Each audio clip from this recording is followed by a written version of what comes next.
my name's Daniel Robinson. I'm a professor in the environment group, and I'm the academic lead for the Pacific for the Institute for Global Development. And this is our Pacific seminar series, which we kicked off this year. In the last few years, I was working with Professor Heather Worth, who recently retired from UNSW in our roles for the Institute for Global Development.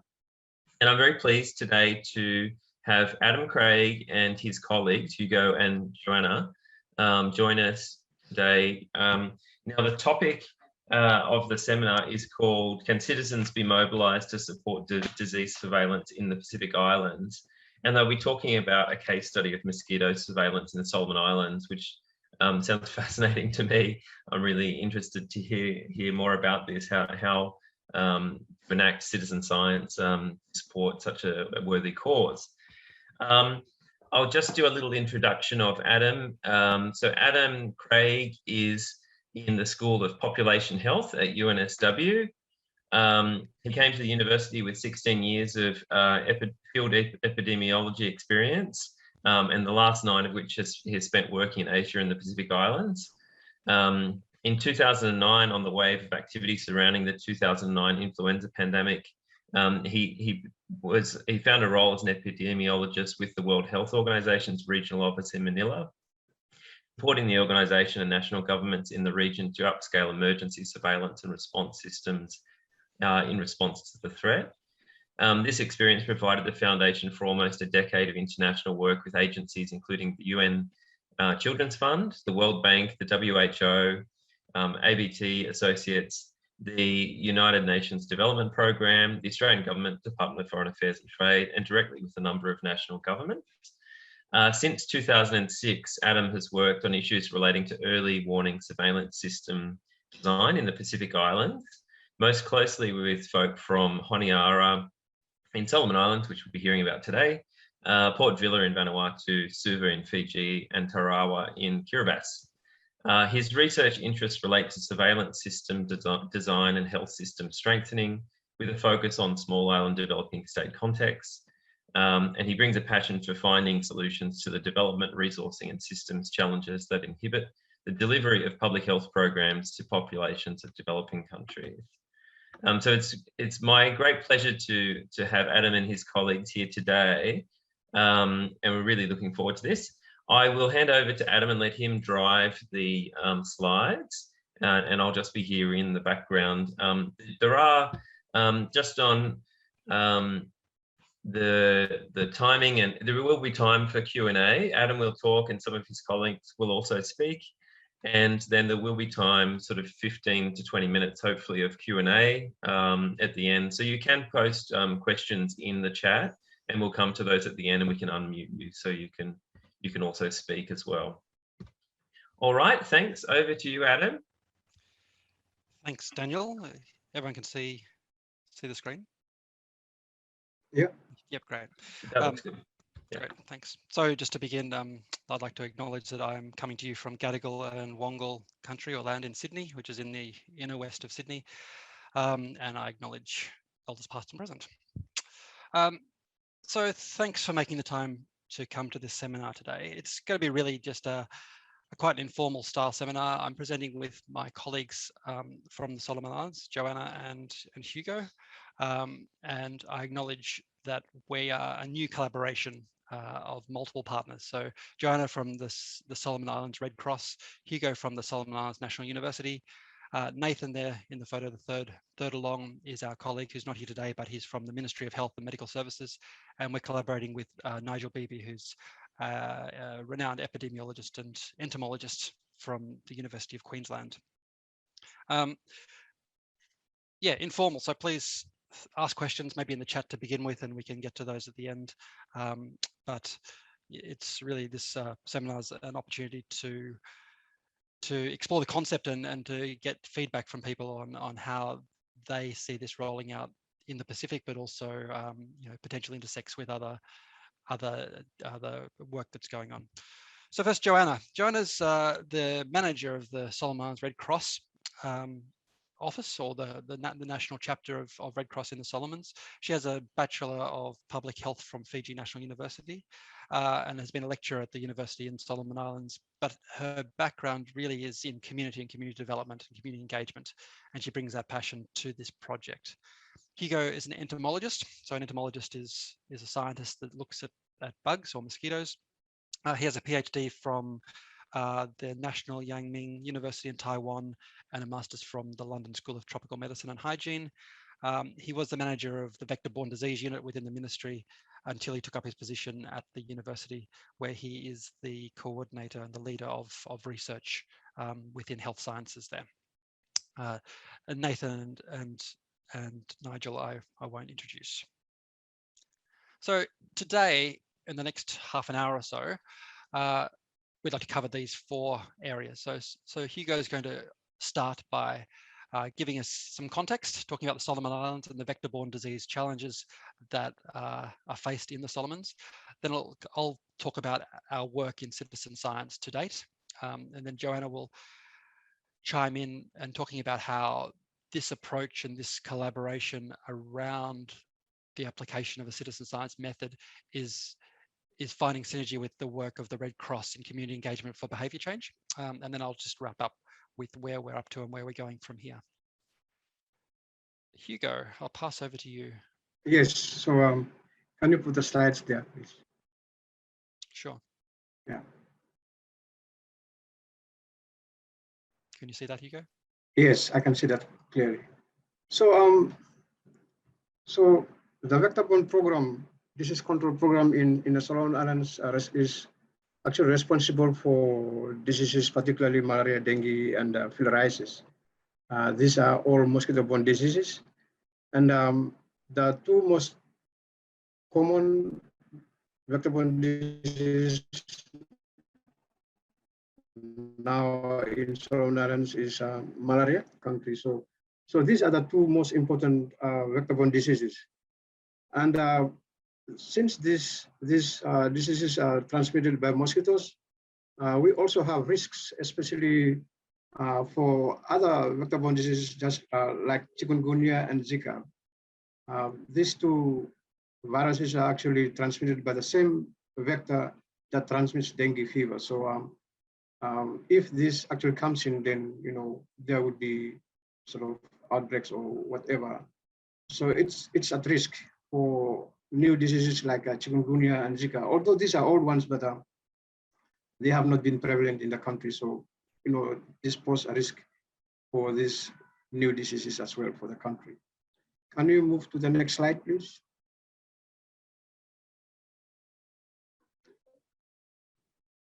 Adam?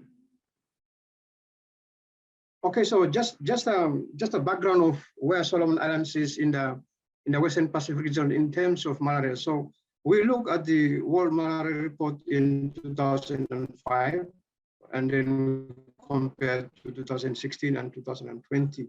So in 2005, Solomon Islands actually ranked the first one in the Western Pacific region at the time. So as you can see from that graph there.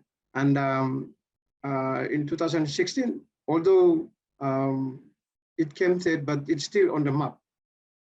Malaria is still on the map in 2016, ranked number 3 after Papua New Guinea and Cambodia. Next slide, please. Next slide.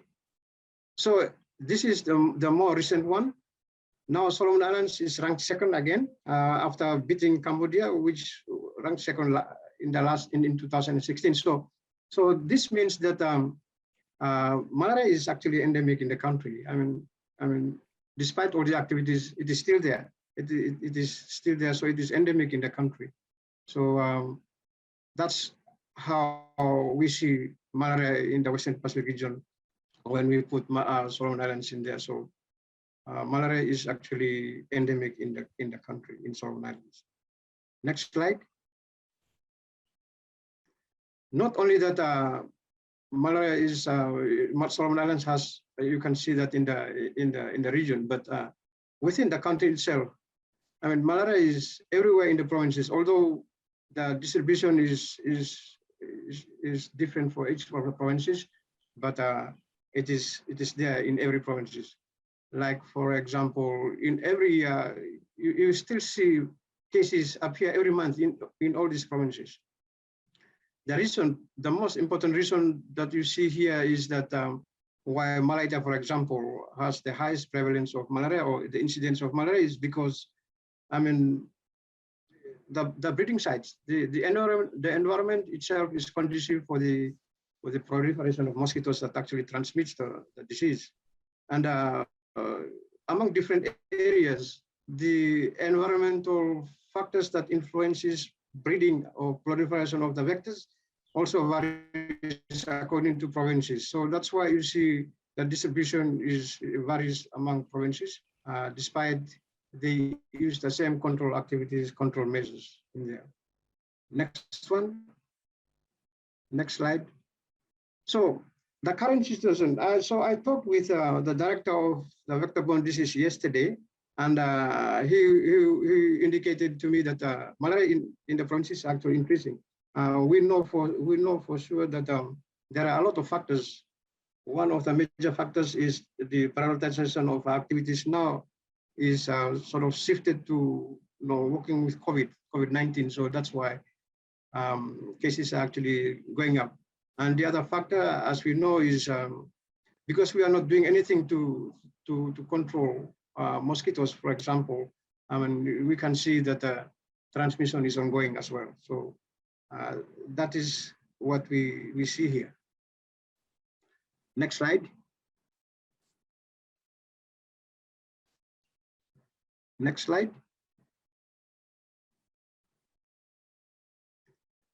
Okay, so dengue. So here there are two scenarios here. There were two outbreaks. One is in 2013, and one is starts October 2016 to early 2017.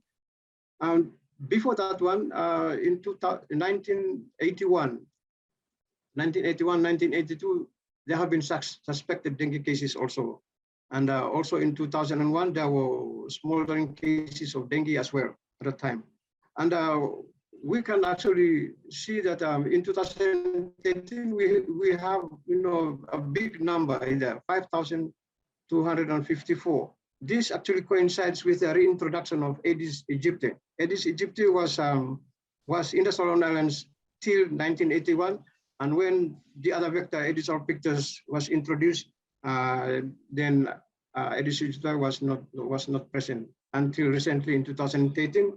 We found Aedes aegypti in Honiara, so it has been reintroduced. And so you see that the reintroduction of Aedes aegypti coincides with the increased number of cases of dengue. Also, there was this outbreak in 2013, and also in 2016, 17.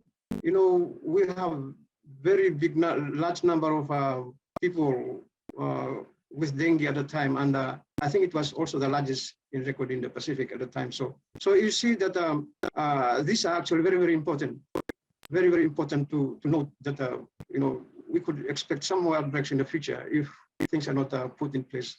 Next slide. Adam. Okay, so vector-borne disease risk status. So malaria is vectored by Anopheles paroti. That is the prime vector of malaria in the Solomon Islands. There have been a lot of activities against this paroti, this Anopheles paroti, and it is quite hard to actually eliminate the vector. The places here, the conditions here are so conducive for this mosquito, and it breeds in brackish water, and we have a lot of creeks in many of our islands. And one of the things that you could see is you will see a lot of nice white sandy beaches, but if you go inland, you will see creeks behind also. So there is a lot of problems with Anopheles paroti. Similarly with dengue, it is vectored by two mosquitoes here, Aedes aegypti and Aedes albopictus. As I've said earlier on, that Aedes aegypti was reintroduced again in 2013, which coincides with the outbreak of dengue, resulting in more than 5,000 cases in 2013. And we have a bigger one, which I think is also the largest in the Pacific in 2016, 2017. I have noted there that the Aedes aegypti was found again in 2013 after being absent since 1981. Aedes albicans was introduced into Solomon Islands in 1981, and it's quite aggressive, and that it has spread a lot in the country. So these mosquito species are now endemic. I mean, they are abundant in the country, and that it's very important that we have to do something. Maybe surveillance, come up with some kind of surveillance system in here. We know that the surveillance system that is currently in the surveillance, they sort of concentrate very much on the disease itself, but the agent, the vector, is not so much on that one. So, as you can see there, mosquito surveillance is not easily done, mostly due to limited resources to do it. As we speak, that is the problem that we see. Example, human and financial resources. I mean, Solomon Islands is scattered. It's really scattered, and collecting data is very collecting data that is representative is very important. And with the current number of human resources, we cannot really get good data out of this. So that is one of the disadvantages of if we are using the current human resources that the government is actually employing. So there is opportunity here, and the subject of this talk, where Adam will be talking to us later on, that if we can use local residents in the communities to help us with data collection, here we term citizen scientists, then that would be probably a good feasible to data, to collect data that is representative of what is currently in the country. So I think that is what I'm trying to talk to you now about, the importance of mosquito surveillance, that we have limited problems, especially with human and financial resources. And in order to do that, I think there is this opportunity of employing citizen scientists. Thank you, Adam. Thanks, Hugo. Great, that was a good introduction. So mosquitoes or vector-borne diseases account for 17% of all infectious diseases caused globally. 70% is huge, right? It's a massive proportion. And malaria is obviously a big part of that, and Hugo talked about that. So something like 220 million cases globally per year and 400,000 deaths. And dengue is the second most, but it's also the disease which is spreading fastest and taking hold quickest, or has been at least for the last 15 years. Last 50 years, where now we're looking at about 4 billion people over 129 countries, particularly equatorial countries, being infected each year, and about 40,000 deaths. This is the Aedes mosquito that Hugo mentioned, the transmitter of dengue, but also Zika and chikungunya. It's different to the malaria mosquito, characterized by these little white lines at its joints and its scales, which we won't see here, but these antennae also. There's males and females as any species. The males here on the right and the females on the left. Females are the ones that bite humans, and they do that because they obviously want nutrients to lay eggs. Males don't actually bite, they just want to impregnate females, really. And they have these furry, bushy antennae, which are how they hear the very quiet mosquito. So these antennae pick up the sounds, and then they can track their prey, so to speak. But yeah, it's a female mosquito that bites, and that's what we're interested in, this Aedes mosquito, because it's well, it obviously transmits disease, but it's an urban mosquito more so than the malaria mosquito. So it tends to lay their eggs and lives around human habitats. So this is some work that 2 students of mine are doing, and it's actually the first time it's been done in the Pacific, which is quite amazing, to look at all outbreaks across time. And what they're finding, and they've looked back to 2014, is that the patterns have changed. You know, before 2014, around 2012, really dengue was the only vector-borne disease, apart from malaria, that was circulating in the Pacific, or at least identified.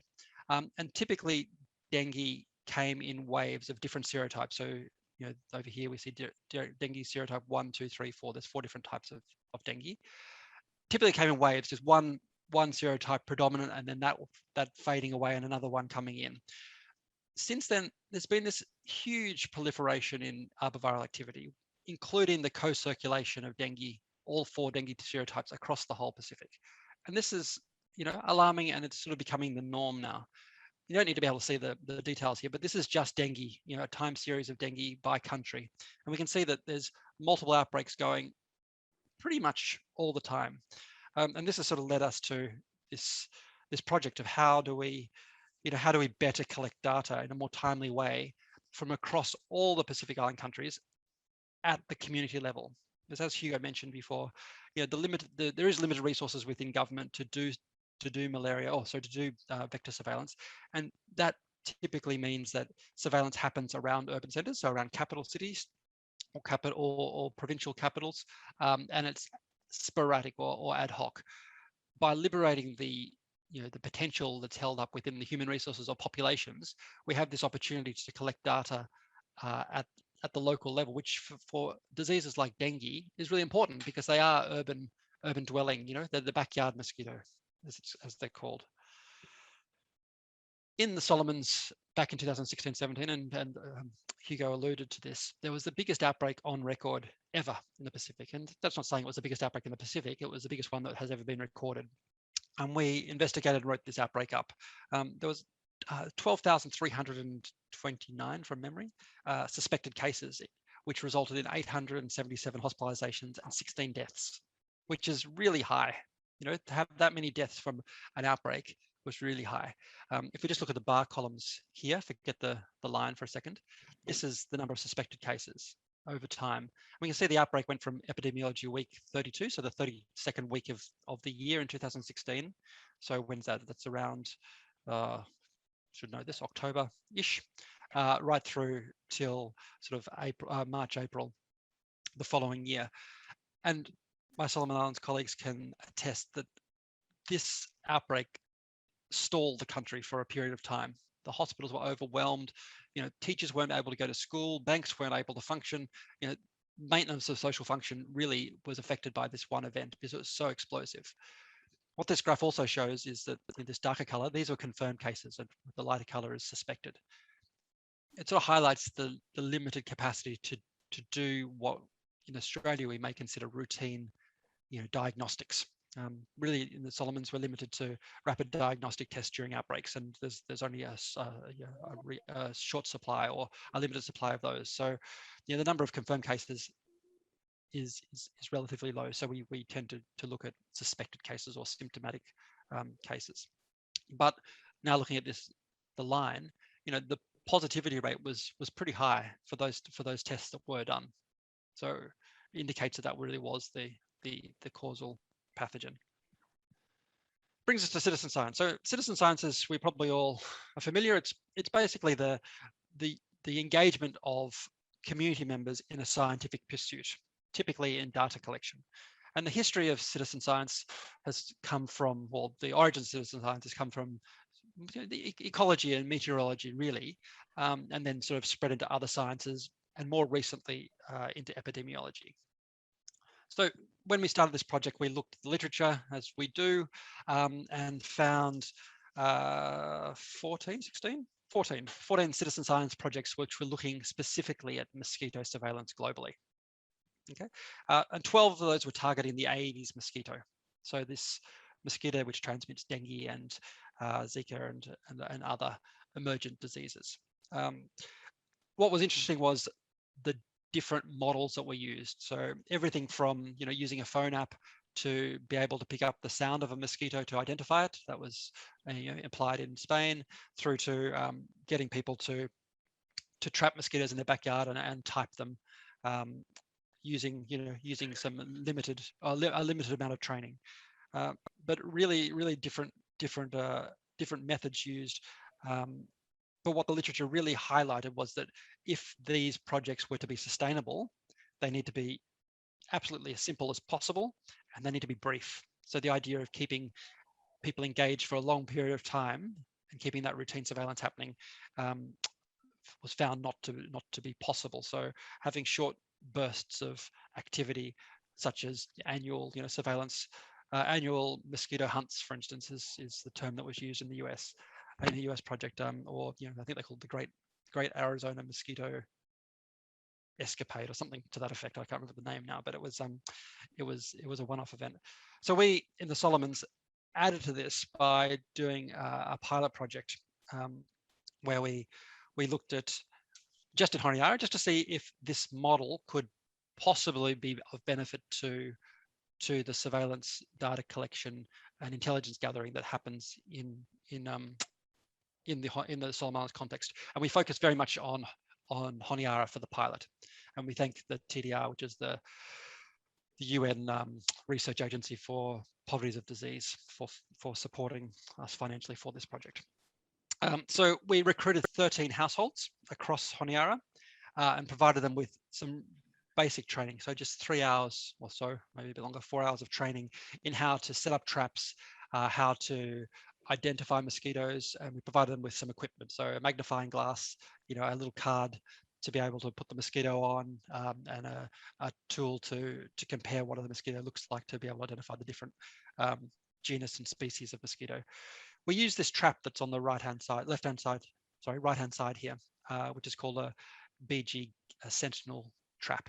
And it's considered to be, well, it's a new trap, and it's considered to be one of the better traps for collecting Aedes mosquitoes because of, well, just its design. So basically in here, in this, I'm not sure if my mouse is working, but in this this contraption on the top of the trap is a little fan, which is powered by either a battery or mains electricity, and that fan spins around.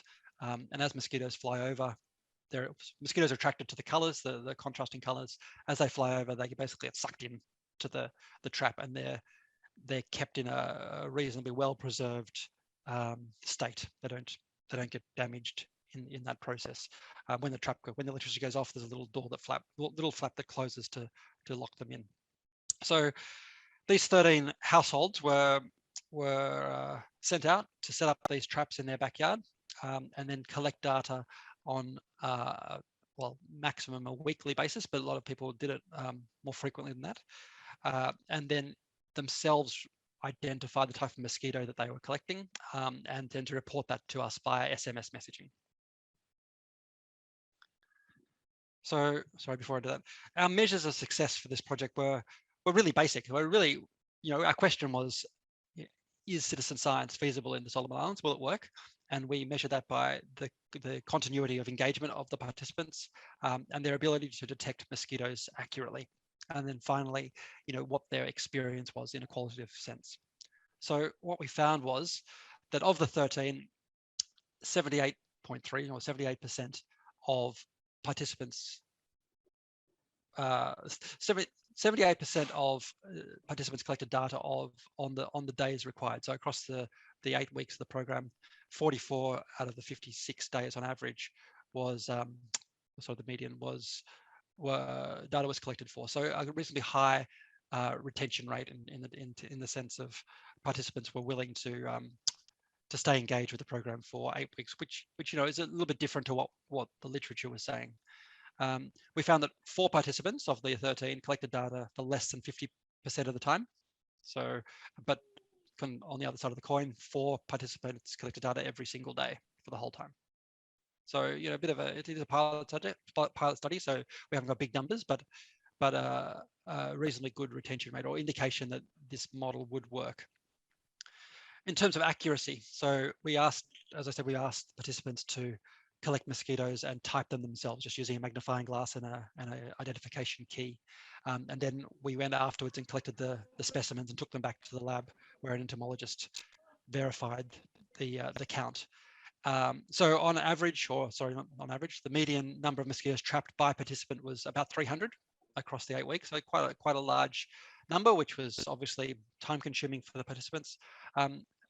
And of these, there was 94% agreement in the identification between the participant and the entomologist. So, with a minimal amount of training, we're pretty sure participants can distinguish an Aedes from a Anopheles mosquito, and then a albopictus from the Egypti mosquitoes. So, that was a really good result. Interestingly, 10.7% of the mosquitoes that were caught, so 1 in 10 mosquitoes, or a bit over 1 in 10 mosquitoes, were mosquitoes of disease carrying capacity, which I thought was quite interesting. We'll get to what they were in a second. So the performance in terms of experience, really the biggest motivating factor that was reported by the 10 participants that we were able to talk to after the experiment was that they wanted to be involved in something which was for community good. So there was a real sense of doing community service, and this was an opportunity to engage in that. Having regular engagement with the project staff, and we did that through SMS feedback of results, but also home visits by our in-country coordinator. That was a real motivating factor for engagement. But the biggest change, I think probably the most interesting, and Joanna will talk a little bit more about this, was that the participants reported that they were motivated to change the environmental factors that led to mosquitoes breeding in their backyard. So one participant, for instance, said that we watch our numbers daily, and if we got an increase in numbers, I'd send the kids out to clean up the backyard. So we got that 101 community engagement for behaviour change experience through using this engagement technique. Some of the challenges that participants highlighted, and these are really practical things which we've taken on board as we move forward, is that the trap that we used, while a really good trap for mosquito collection, was cumbersome. It was too big, and it took up too much room in people's houses, and it required an electricity source, which, even though we paid people some money or gave people some money to cover their cost of the electricity, that money was often used for other things, and people didn't have funds available to pay for the electricity to run the fan. So some people said they couldn't participate because they just didn't have the resources to do so. Similarly, the trap required a cord which kids tripped over or animals played with, and they ended up packing the trap away because it was too hard. So these sort of really logistical issues were taken on board and sort of informing our practice moving forward.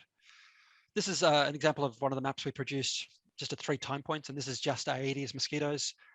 So we're able to provide this near real time, a week delayed, let's say, point in time data to the ministry about where Aedes mosquitoes were breeding. And again, it's a small study, it's only a pilot study, so we can see that there's not a clear pattern there. But in theory, this could indicate where risks are for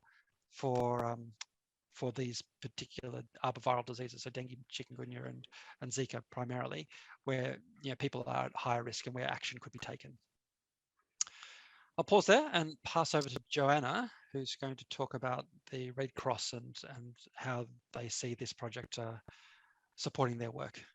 Joanna?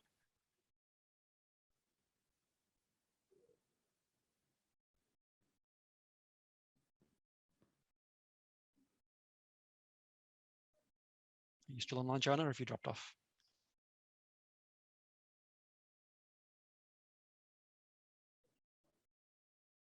Daniel, can you see if Joanna's online? I can see there's a second Adam Craig. So she might have dropped off and come back.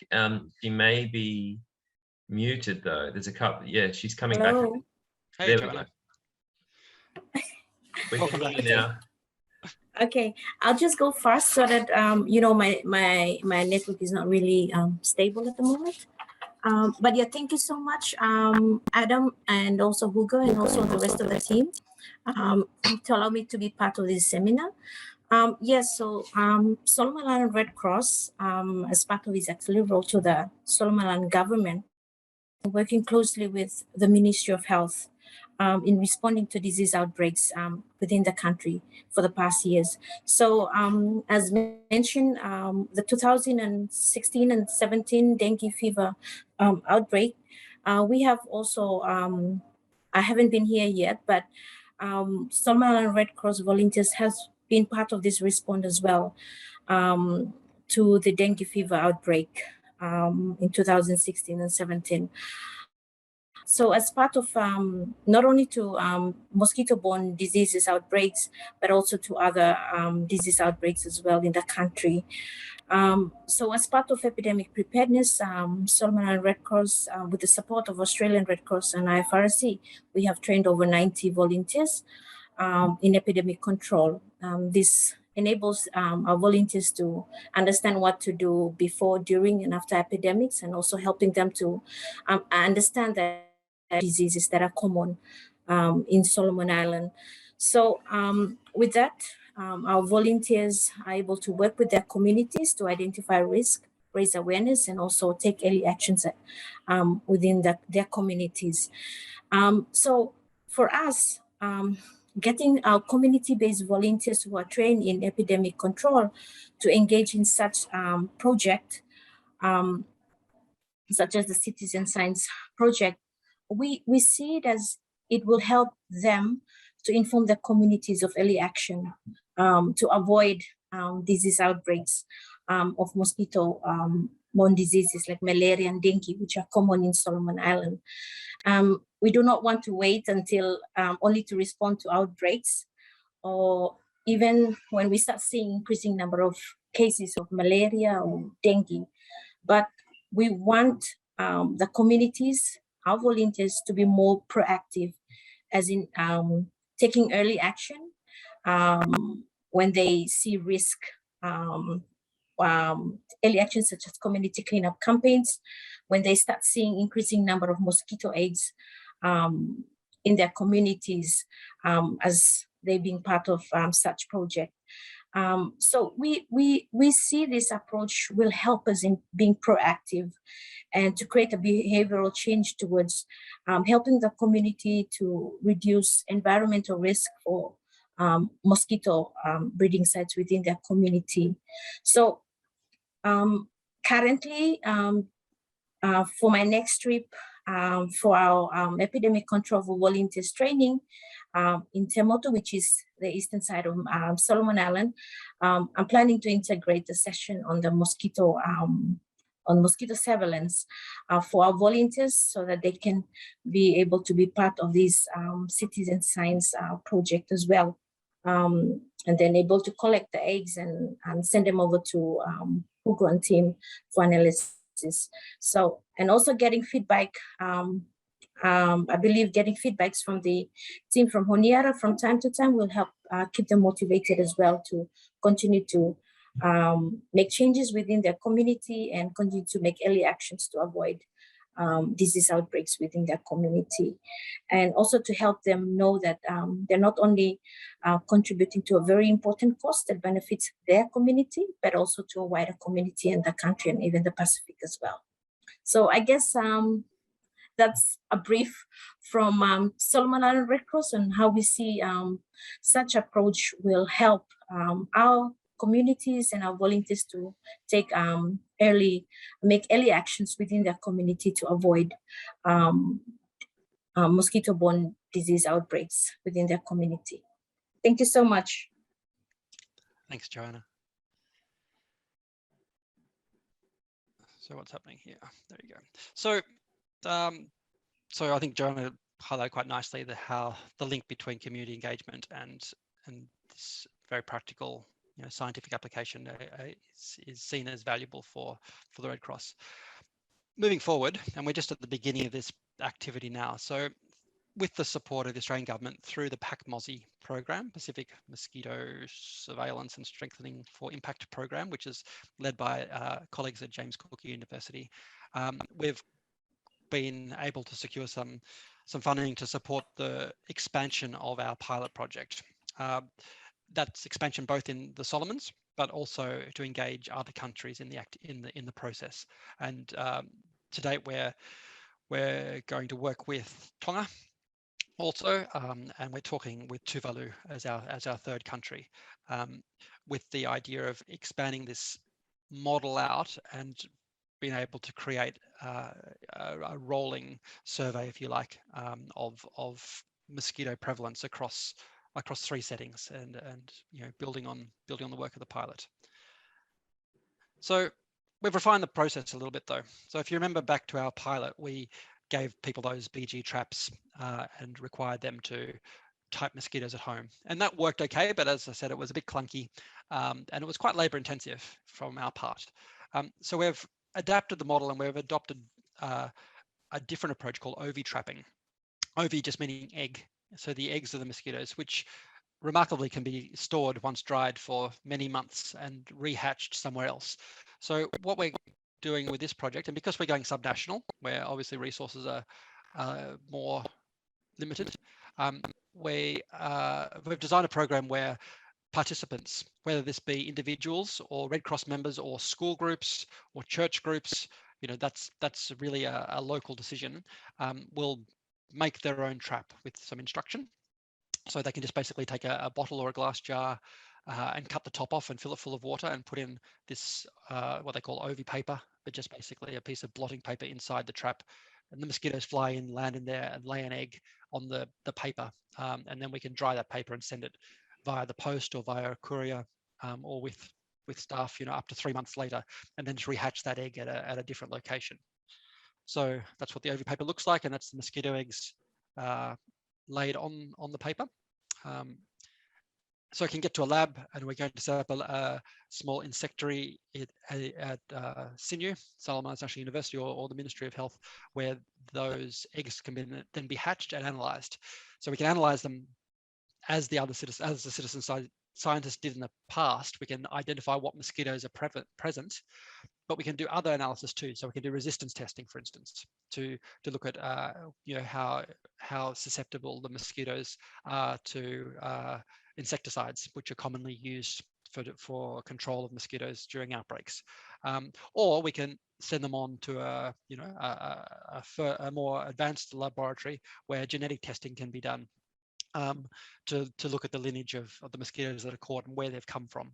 So there's this huge potential to take data which is collected in a very simple way at a community level, remember, and do some quite interesting science with that. So we're working with Queensland University on this more advanced stuff, and then the Bergenhof, might have said that wrong, Bergenhof Medical Institute in Brisbane, who are going to support us with higher level genetic testing. So, as I said before, back to grassroots, we're hoping to get this embedded as part of systems that are already established or networks that are already established at the community level. And we've been talking in the Solomons with the Ministry of Education and seeing if we can tie this citizen science work into the year 11 and 12 science curriculum there. So, a very practical project that students could implement and learn from, but also, complete the curriculum and do some practical, mathematics and epidemiology surveillance along with that, and again, communication. And produce maps like this, which are very highly localized, which can be used, as Joanna mentioned, for community outreach and engagement, at the local level.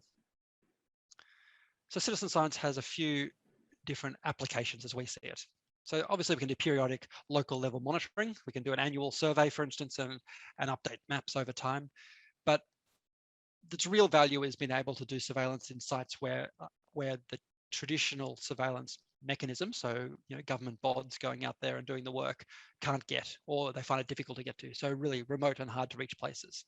Can be used for pre and post evaluations also. So we could do a citizen science based data collection before a spraying intervention or before a community engagement intervention, to see if there's a difference over time, which provides that nice quantitative element to evaluation. And obviously during outbreaks, there's an opportunity to do enhanced intelligence gathering. But I think really importantly, and as Joanna mentions, and where we see this project going, is citizen science as a tool for data collection, sure, but really as a tool to engage communities for this behavior change, which is so vitally important if we're to prevent the spread of, or the risk of dengue and other arboviral diseases in settings such as the Solomons. So in summary, the citizen science works best if it's simple and flexible, and it's a relatively cost-efficient way to leverage human resources at the community level to generate new knowledge. It supplements public health surveillance and is a tool for community engagement. And there's opportunity to engage others outside of the health sector in the scientific pursuit. So just like to thank those partners, which is a growing list. And, I think this wouldn't happen without the engagement of the ministries of health. So particularly Solomon Islands Ministry of Health, Solomon Islands National University, and the Red Cross. Thank you for your work in the Solomons, and we hope we can replicate that in other countries. Thank you. Thank you. Daniel, sorry, went over time. No, that's okay. Thank you, Adam and Hugo and Joanna, for a very interesting talk today.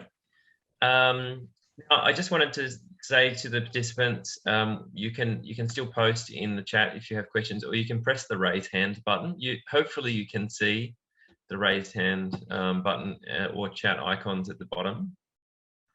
But first, I was thinking of a few questions, but first we have a question from Susanna, who is saying she might have to leave shortly. She said, great projects, a few questions.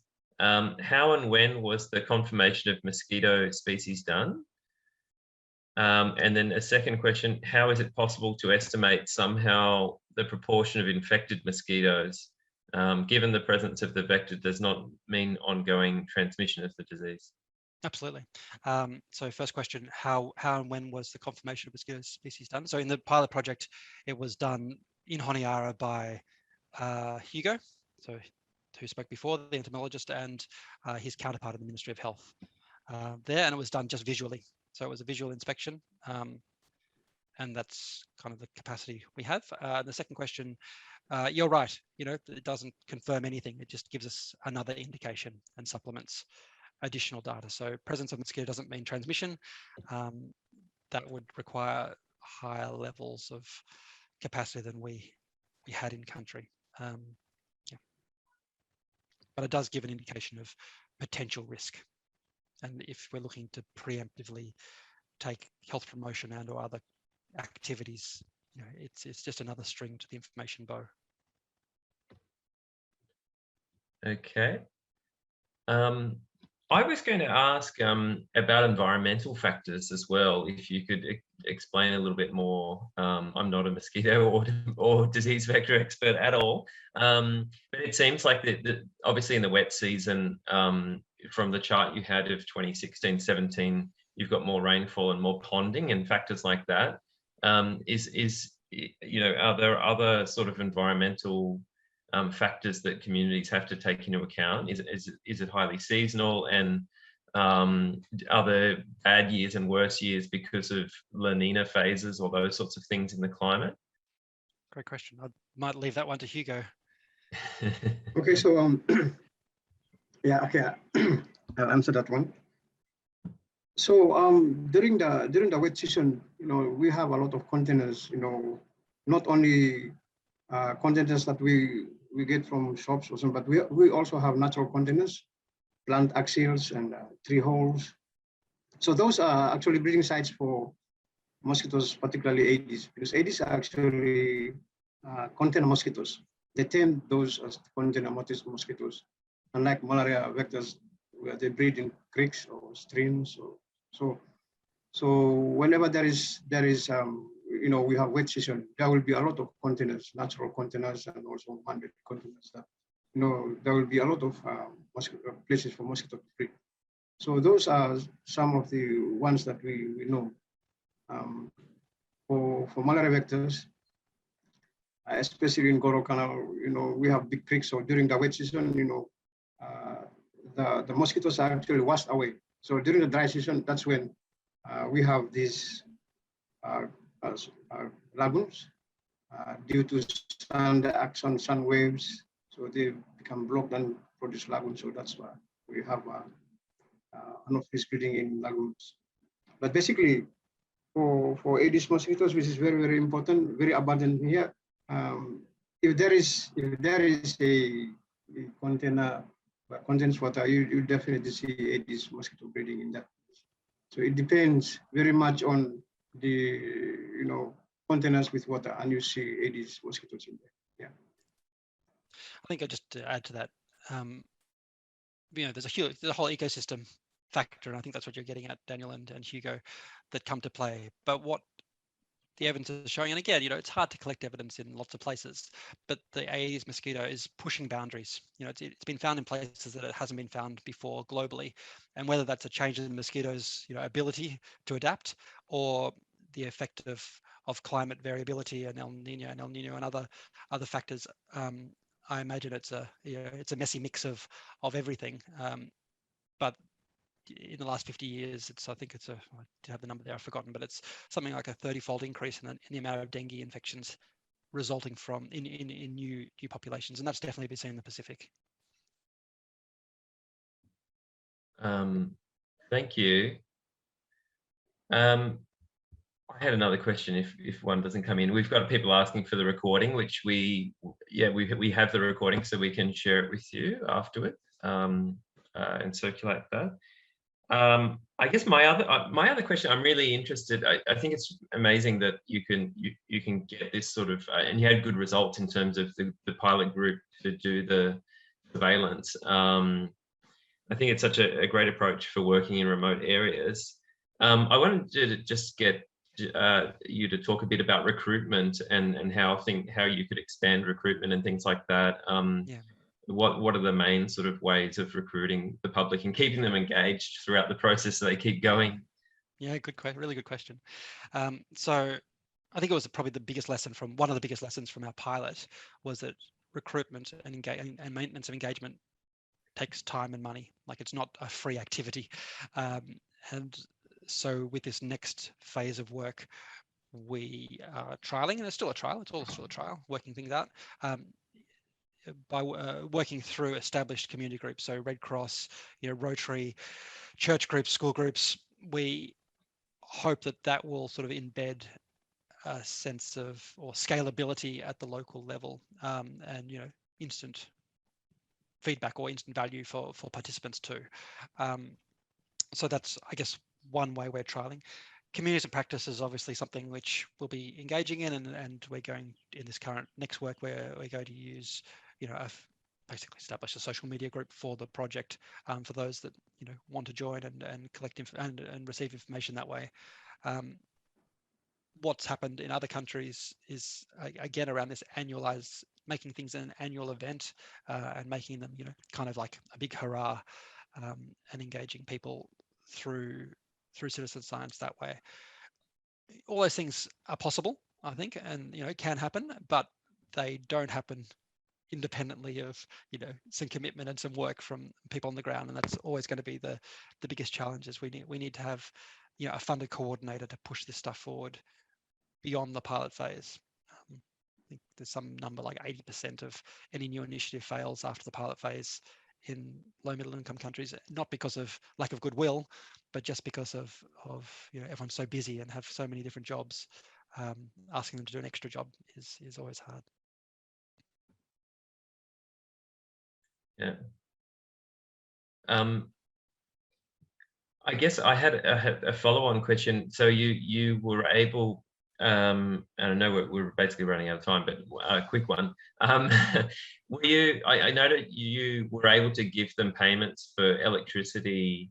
Is that something that could work for recruitment, to say have an incentive at the end? If you do this for 4 months, you'll get a little bonus payment or some sort of incentive, Yeah, whether it be financial or other. It could be other. I think the other is probably a better model. I think there's quite strong evidence that says that financial payments work in the short term, but they make things less sustainable long term. And Hugo or Joanna, you might have some more experience on that in the sols. But yeah, incentivizing, whether that be through opportunities to be rewarded with certificates, or again with the school's idea, being able to get your high school certificate as a result, or have a practicum component to that, I think is the way to go. Yeah, that sounds good. Well, I can't see any more questions there, and I think our colleagues, some of our colleagues may have to leave. Unless there's any final questions, round of applause. Thank you very much for joining us today, and for sharing your amazing research. I think this is such a great case study, such a great pilot project, and I really hope that it continues and gets more funding and more support and expands, like you said, into obviously still in the Solomon Islands, but in some of those other places too. Thanks, Daniel. Thanks, everyone. Thanks for joining us today. And thanks to our colleagues from the Solomon Islands. The internet held up today, so that's good. It's been quite good. All right. Well, thank you. And I hope to see some of you again. We have some talks coming up, and we'll circulate those through the IGD email list. If you want to get onto the email list, yeah, there's a note there in the chat about the IGD, igd.unsw.edu.au. Okay. Thanks, everyone. Thanks. Bye.